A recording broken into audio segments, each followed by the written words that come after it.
नमस्ते बच्चों, कैसे हो? अच्छे हो ना? बच्चों, आज हम 7वीं कक्षा में से पहली इकाई फूल और कांटे यह कविता आज हम पढ़ने वाले हैं। इस कविता को अयोध्या सिंह उपाध्याय हरिओंद जी ने लिखा है। अयोध्या सिंह उपाध्याय हरिओंद जी का जन्म 1865 आजमगढ़ उत्तर प्रदेश राज्य में हुआ और उनका मृत्यु 1947 में हुआ। उनकी रचनाएं प्रिय प्रवास, पद्य प्रसून, वैदेही वनवास, अधखिला फूल, प्रेम कांता आदि उनके रचनाएं हैं। उनका परिचय देखो। अयोध्या सिंह उपाध्याय जी का खड़ी बोली हिंदी के प्रारंभिक कवियों में मूर्धन्य स्थान है। आप हिंदी के एक आधार स्तंभ है। प्रस्तुत कविता में कवि ने यह स्पष्ट किया है कि मनुष्य विशिष्ट कुल में जन्म लेने से नहीं बल्कि अपने कर्मों से ही बड़ा बनता है। फूल और कांटे के माध्यम से व्यक्ति के व्यवहार के विषय में बताया गया है। उच्च कुल में जन्मे हुए व्यक्ति दूसरों के प्रति व्यवहार यदि उचित नहीं है तो उसकी कुलीनता उसे समाज में सम्मान नहीं दिला सकती है। यह बताने का प्रयास इस कविता के माध्यम से हरिओंद जी ने किया है। अब इस कविता को देखो, पहले 4 पंक्तियां देखो। है जन्म लेते जगह में एक ही पौधा उन्हें है पालता, रात में उन पर चमकता चांद भी एक ही सी चांदनी है डालता, एक ही सी चांदनी है डालता। देखो, अब इन 4 पंक्तियों का सरल अर्थ देखो। फूल और कांटे एक ही स्थान पर जन्म लेते हैं, एक ही पौधे पर वे दोनों पलते हैं। रात्रि के समय जब आकाश में चांद अपनी शीतल चांदनी फैलाता है तब फूल और कांटे दोनों को समान रूप से वह चांदनी मिलती है। देखो, इन 4 पंक्तियों में क्या कहा है। देखो, फूल और कांटे एक ही स्थान पर जन्म लेते हैं, एक ही पौधे पर वे दोनों पलते हैं। रात्रि के समय उनको चांद जब मिलती है, चांदनी एक दोनों को समान रूप से मिलती है, तब फूल और कांटे क्या करते हैं। देखो, चांदनी उनको समान रूप से मिलती है। यह इस कविता के माध्यम से बताया है। अब देखो अगली 4 पंक्तियां देखो। मैं उन पर है बरसता, एक सी उन पर हवाएं हैं बही, पर सदा ही वह दिखाता है हमें, ढंग उनके एक से होते नहीं, ढंग उनके एक से होते नहीं। देखो, अब इसका अर्थ देखो। जब बादल पृथ्वी पर जल बरसाते हैं तो दोनों पर समान रूप से बरसाते हैं। जब प्यारी हवा बहती है तब दोनों के ऊपर समान रूप से बहती है। परंतु जैसी परिस्थितियों में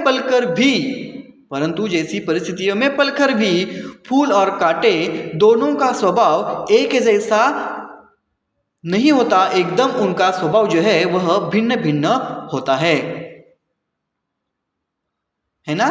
अब आगे देखो। छेद कर काटा किसी की उंगलियां, फाड़ देता है किसी का वरवसन, प्यार डूबी तितलियों के परकतर, भौर का है वेद देता शामतन, भौर का है वेद देता शामतन। देखो, कांटा किसी की भी उंगलियों को छेद कर घायल कर देता है, किसी के भी सुंदर वस्त्र को वह फाड़ देता है। जब फूलों पर आकर्षित होकर सुंदर तितलियां प्यार से फूलों के पास आती है तो कांटा उनके पंखों को काट देता है, भौरे के शरीर को वह छेद देता है। यह कांटे का और फूल का जो स्वभाव है यह बताने का प्रयास कवि हमें कर रहे हैं। अब देखो, आगे देखो। फूल लेकर तितलियों को गोद में, भौर को अपना अनूठा रस पिला, निज सुगंध और निराले रंग से है सदा देता कली जी की खिला।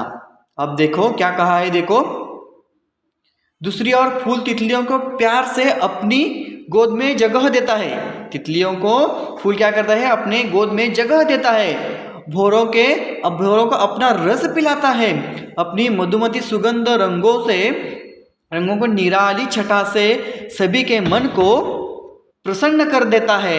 फूल का यह स्वभाव इधर बताया है।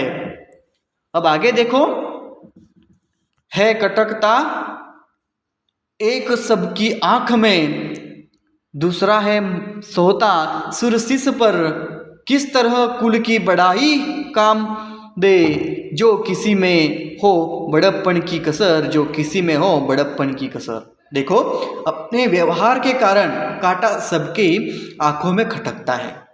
अपने व्यवहार के कारण कांटा सबकी आंखों में खटकता है, जबकि फूलों को देवताओं के शीश पर चढ़ाया जाता है, जबकि फूलों को देवताओं के शीश पर चढ़ाया जाता है। यदि हमारे काम अच्छे न हो तो हमारा उच्च कुल में जन्म लेने से हमारा किसी काम का नहीं है।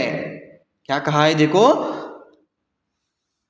अपने व्यवहार के कारण कांटा सबकी आंखों में खटकता है, जबकि फूलों के देवताओं के शीश पर चढ़ाया जाता है। यदि हमारे काम अच्छे न हो तो हमारा उच्च कुल में जन्म लेने से हमारे किसी काम का नहीं आता। यह बताने का प्रयास कवि ने किया है।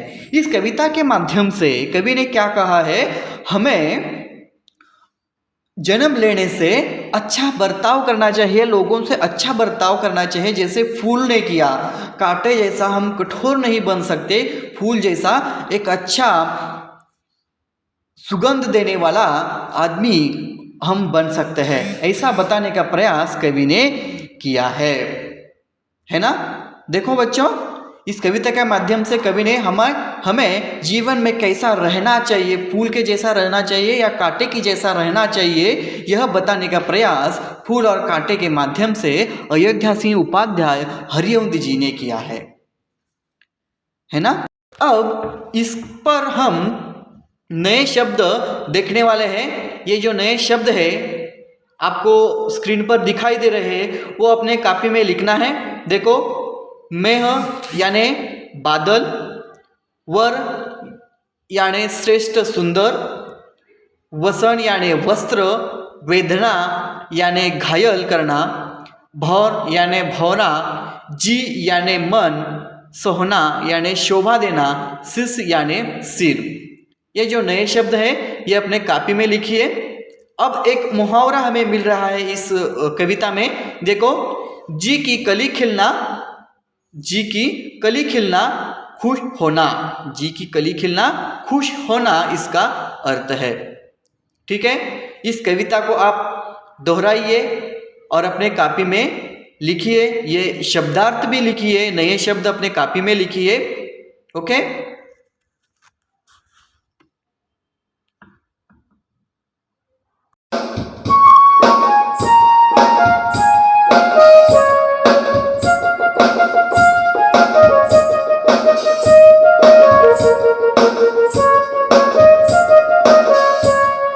जन्म लेते जग में एक ही पौधा उन्हें पालता है। जन्म लेते जग में एक ही पौधा उन्हें पालता।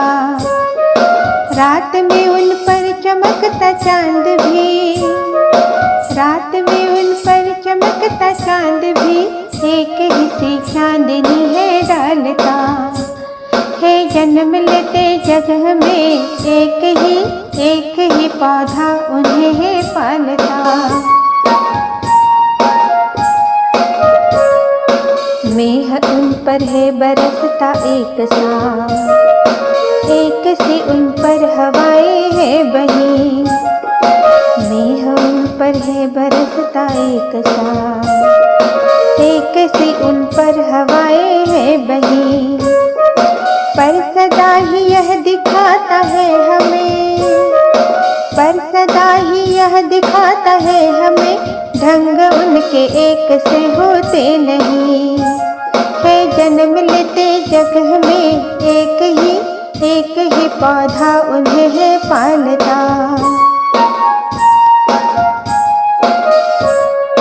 छेद कर काटा किसी की उंगलियां, फाड़ फाड़ देता है किसी का वरवसन, छेद कर काटा किसी की उंगलियां, फाड़ देता है किसी का वरवसन। प्यार डूबे तितलियों के परकतर, प्यार डूबे तितलियों के परकतर, भौर का है वेद देता शाम तन। है जन्म लेते जगह में एक ही पौधा उन्हें है पालता।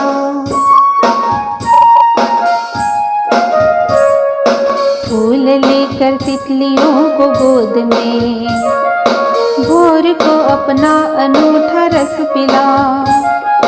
फूल लेकर तितलियों को गोद में, भोर को अपना अनूठा रस पिला। निज सुगंध और निराले रंग से, निज सुगंध और निराले रंग से, है सदा देता कलिजी की खिला। है जन्म लेते जगह में एक ही पौधा उन्हें है पालता। है खटकता एक सबकी आँख में, दूसरा है सोहता सुर शीश पर। है खटकता एक सबकी आँख में, दूसरा है सोहता सुर शीश पर। किस तरह कुल की बड़ाई काम दे, किस तरह कुल की बड़ाई काम दे, जो किसी में हो बड़प्पन की कसर। है जन्म लेते जगह में एक ही पौधा उन्हें है पालता। रात में उन पर चमकता चांद भी, रात में उन पर चमकता चांद भी, एक ही सी चांदनी है डालता। एक ही सी चांदनी है डालता, एक ही सी चांदनी